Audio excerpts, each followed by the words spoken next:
Hey guys, मी आज बनवणार आहे अळूचं खतखतं. तुम्हाला माहीत आहे काय? तुम्ही बघत राहा पूर्ण व्हिडिओ, मी कशी बनवते रेसिपी. हे बघा, मी असं सोलून घेते. याला सोलून घ्यायचं असतं. हे असं काढायचं, हे काढायचं असतं. याला सोलून घ्यायचं असं. याला खाज येते, खाज खूप असते याला. हे असं सोलायचं. हे बघ, मी आता कोकम लावते आहे, कारण ना माझ्या हातांना खाज उठली आहे.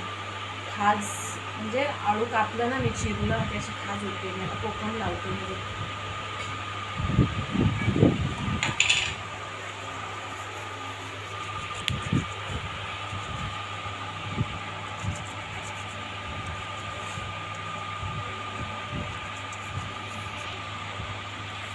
हा बघा, मका. मी आता मका घालणार आहे. अळूमध्ये मला मका टाकायचा आहे. त्याला सोडून घेते. आणि हे आळू आहे, मी चिरून घेतलं ना, हे आळू आहे हे. आणि आता हा मका मी त्याच्यामध्ये टाकणार आहे. पूर्ण असा अक्का नाही टाकणार आहे, त्याचे दाणे काढून काढून टाकणार आहे. हा बघा मका.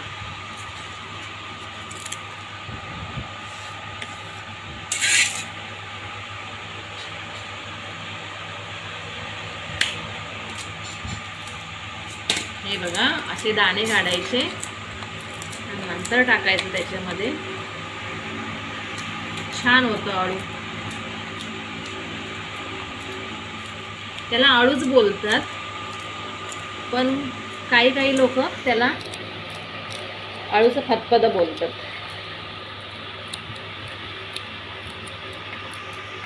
हे असे काढून घ्यायचे मक्याचे दाणे आणि आळूमध्ये टाकायचे.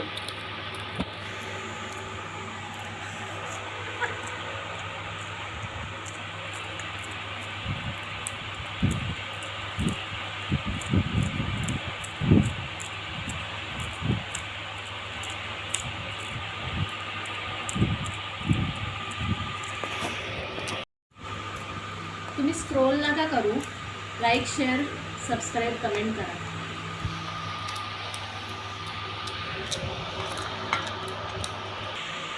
हा बघा, मक्याचे दाणे मी काढलेत. आता मी ते धुवून घेते, साफ धुवून घेते आणि त्याच्यामध्ये टाकते.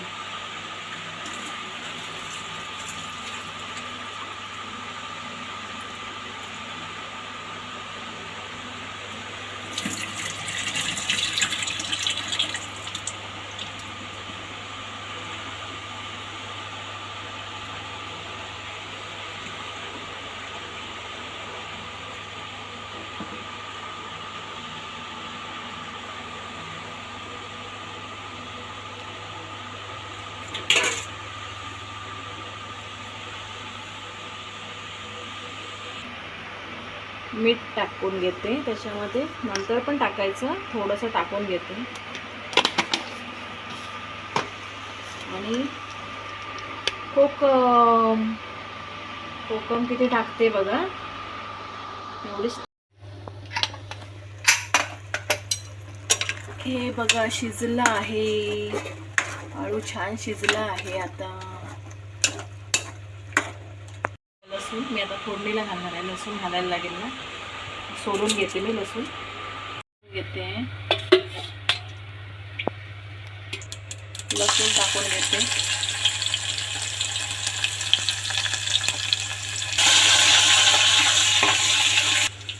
हळद टाकून घेते.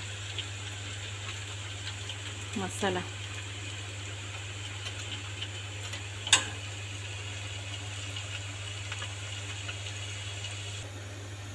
वाटण टाकते थोडंसं.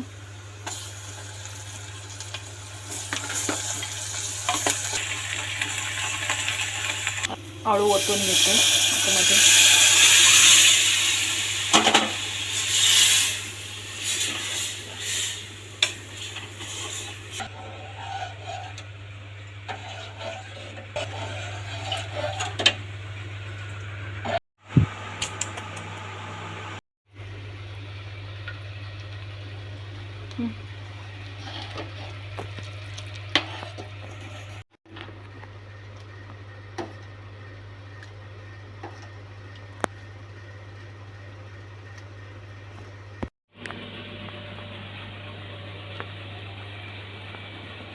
हे बघा अळूचं खतखत तयार झालं आहे. हे अळूचं खतखत, अळू म्हणजे रानभाजी आहे आणि ही वर्षातून पाऊस पडला की वर्षातून एकदा बनवून बघाच तुम्ही. रेसिपी तुम्हाला आवडेल आणि तुम्हाला रेसिपी माझी आवडली असेल तर लाईक करा, शेअर करा, सबस्क्राईब करा. चला तोपर्यंत बाय बाय. नेक्स्ट व्हिडिओमध्ये भेटूया. बाय.